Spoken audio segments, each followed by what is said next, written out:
하나님의 은혜로 이 자리에 있음에 감격하는 하루 되길 원합니다. 그 사랑 안에서 오늘도 자유롭게 살아보길 원합니다. 다 함께 사도신경으로 우리의 신앙을 고백하겠습니다.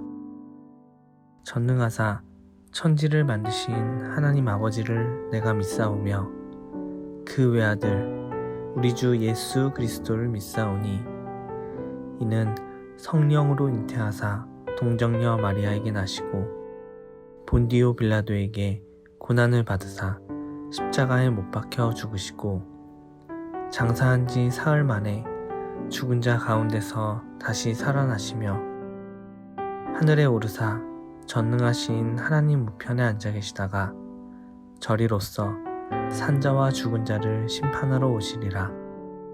성령을 믿사오며 거룩한 공회와 성도가 서로 교통한 것과 죄를 사하여 주시는 것과 몸이 다시 사는 것과 영원히 사는 것을 믿사옵나이다. 아멘.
오늘 우리가 함께 나눌 말씀은 예레미야 25장 1절부터 8절입니다. 유다의 왕 요시야의 아들 여호야김 넷째 해 곧 바벨론의 왕 느부갓네살 원년에 유다의 모든 백성에 관한 말씀이 예레미야에게 임하니라. 선지자 예레미야가 유다의 모든 백성과 예루살렘의 모든 주민에게 말하여 이르되 유다의 왕 아몬의 아들 요시야 왕 13째 해부터 오늘까지 23년 동안 여호와의 말씀이 내게 임하기로 내가 너희에게 꾸준히 일렀으나 너희가 순종하지 아니하였느니라. 그러므로 여호와께서 그의 모든 종 선지자를 너희에게 끊임없이 보내셨으나 너희가 순종하지 아니하였으며 귀를 기울여 듣지도 아니하였도다. 그가 이르시기를 너희는 각자의 악한 길과 악행을 버리고 돌아오라. 그리하면 나 여호와가 너희와 너희 조상들에게 영원부터 영원까지 준 그 땅에 살리라. 너희는 다른 신을 따라다니며 섬기거나 경배하지 말며 너희 손으로 만든 것으로서 나의 노여움을 일으키지 말라. 그리하면 내가 너희를 해하지 아니하리라 하였으나 너희가 내 말을 순종하지 아니하고 너희 손으로 만든 것으로서 나의 노여움을 일으켜 스스로 해하였느니라. 여호와의 말씀이니라. 그러므로 만군의 여호와께서 이와 같이 말씀하시니라. 너희가 내 말을 듣지 아니하였느니라. 아멘. 반갑습니다. 오늘 예레미야 25장 1절부터 8절까지를 중심으로 청종이라는 주제의 말씀을 함께 나누겠습니다. 오늘 본문은 여호야김이 왕이 된 지 4년째 되는 해에 하나님께서 주신 말씀입니다. 요시야 이후에 여호아하스가 왕이 됐고, 그리고 여호야김, 여호야긴, 시드기야 이렇게 이제 이어지는데, 여호야김 4년째는 여호아하스가 애굽에 의해서 폐위된 지 4년째 되는 해 주신 말씀이라는 거죠. 그 1절입니다. 유다의 왕 요시야의 아들 여호야김 넷째 해 곧 바벨론의 왕 느부갓네살 원년에 유다의 모든 백성에 관한 말씀이 예레미야에게 임하니라. 근데 그들에 대한 하나님의 말씀을 잘 들어보면 그들의 죄악이 무엇이었는지 어렵지 않게 알 수 있습니다. 3절입니다.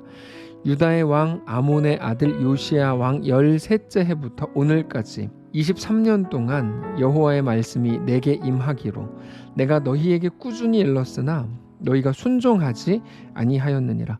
그러므로 여호와께서 그의 모든 종 선지자를 너희에게 끊임없이 보내셨으나 너희가 순종하지 아니하였으며 귀를 기울여 듣지도 아니하였도다.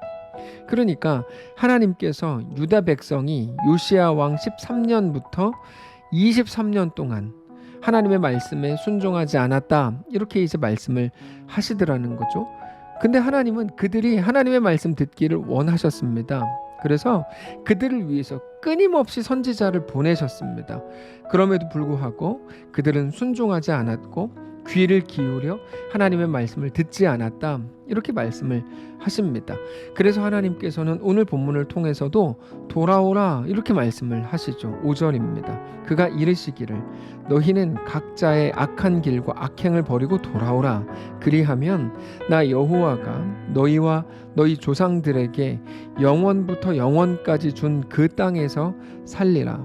그러니까 우리가 여기에서 한 가지 분명하게 확인할 수 있는 것은 그들의 문제가 무엇인가 하는 겁니다. 그들의 문제는 하나님의 말씀을 듣지 않은 것, 청종하지 않은 것이고, 결국에 그러므로 그들이 돌아간다는 것, 하나님께서 돌이키라고 하시는데요, 하나님께 돌아간다는 건 어떤 말인가 하면 하나님의 말씀을 듣게 되는 겁니다. 그게 하나님께서 그들에게 말씀하신 그들이 돌아가야 될 자리다 라고 말씀을 하신다는 겁니다.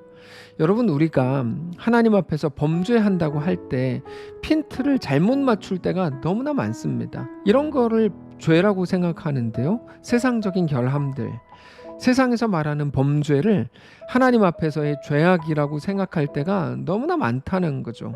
어떤 도덕적인 문제 혹은 윤리적인 문제를 죄다라고 규정할 때가 너무나 많습니다. 그래도 된다는 말이 아닙니다. 하나님이 오늘 본문을 통해 말씀하시는 진짜 죄가 무엇인지, 그리고 돌이킴이 무엇인지에 대해 잘 알아야 된다는 거죠. 근데 그저 윤리적이고 도덕적인 문제를 죄라고 규정하다 보니까 그게 어떻게 됩니까? 기독교가 그냥 하나의 도덕이 돼버리는 겁니다. 그저 종교가 되는 거죠. 근데 기독교는 세상을 지금보다 조금 더 좋은 곳으로, 더 높은 수준으로 이끄는 종교가 아닙니다. 기독교는 단순한데요, 하나님을 믿는 겁니다. 하나님을 믿는다는 게 무슨 말일까요? 하나님이 창조의 하나님이신 것, 우리를 다스리는 분인 것, 우리의 자격과 조건을 넘어서는 놀라운 사랑으로 우리 인생을 책임지신다는 것, 우리 연약함 속에서도 우리를 온전한 하나님의 백성으로 빚어가신다고 하는 그 모든 확실한 약속을 우리에게 주신 것, 그 약속을 붙들고 우리에게 주어진 오늘의 삶을 살아가라고 하는 것이 기독교 신앙입니다. 그래서 도덕적인 어떤 율법들이 기독교 신앙이 될 수 없고, 그 하나님 앞에 온전히 굴복하는 것, 하나님의 말씀을 따르는 것이야말로 기독교 신앙이라고 말할 수 있다는 것이죠. 그리고 그래서 하나님께서 유다 백성들에게 요구하신 것은 다른 게 아니라 청종하라는 겁니다. 하나님의 말씀을 들으라는 거죠. 자, 오늘 우리가 그리스도인으로서 우리에게 주어진 오늘을 살아가는 동안에 무엇을 해야 되는지 아주 분명하게 말씀하신다고 할 수 있습니다. 하나님의 말씀을 들으라는 겁니다. 하나님이 뭐라고 말씀하시는지를 잘 듣고 우리의 삶을 살아가라는 거죠. 그게 우리가 오늘 해야 될 일이라는 겁니다. 성도 여러분, 오늘 우리의 삶을 이 시간에 말씀을 통하여 들여다보실 수 있기를 바랍니다. 하나님 앞에 어떻게 살아야 되는지에 대해서 점검하십시오. 그리고 나서 하루를 시작하십시오. 아마 오늘 하루를 살아가는 동안에 하나님께서 성령으로 우리에게 계속 말씀하실 겁니다. 성령께서 말씀하시는 방식은 많은 말씀들이 생각나게 하시기도 하고, 혹은 많은 것들이 우리 마음속에서 떠오르게 하시는 방식인데요, 찔림을 주시기도 하고 우리를 때로는 겸손하게 만들기도 하실 겁니다. 다만 그때마다 하나님 앞에 우리 삶을 다 내어드리고, 주님, 내가 듣겠습니다, 나는 주의 말씀을 청종합니다, 이렇게 온전히 고백하는, 그렇게 하나님의 말씀 앞에 엎드리는 온전한 돌이킴으로 우리의 삶을 주님께 내어드리는 귀한 우리의 날들 되시기를 바랍니다. 기도합시다. 살아계신 하나님, 오늘 하루를 우리에게 허락하시니 감사합니다. 이 말씀을 붙들고 하나님 앞에 온전히 돌이키기를 원합니다. 청종하게 하옵소서. 성령님 이끄시는 대로 이끌리고 주님 말씀을 귀 기울여 들으며 그렇게 주님께 한 걸음 더 가까이 나아가는 귀한 우리의 오늘이 되도록 축복하시옵소서. 감사드리며 살아계신 예수님의 이름으로 기도합니다. 아멘. 사랑하는 성도 여러분, 하나님께서 오늘 하루를 우리에게 또 허락하셨습니다. 오늘 이 말씀을 붙들고 하나님 앞에 나아가서 하나님 말씀 앞에 오늘 또 엎드리고 그렇게 주님과 믿음으로 동행하는 귀한 오늘 되시기를 축복합니다.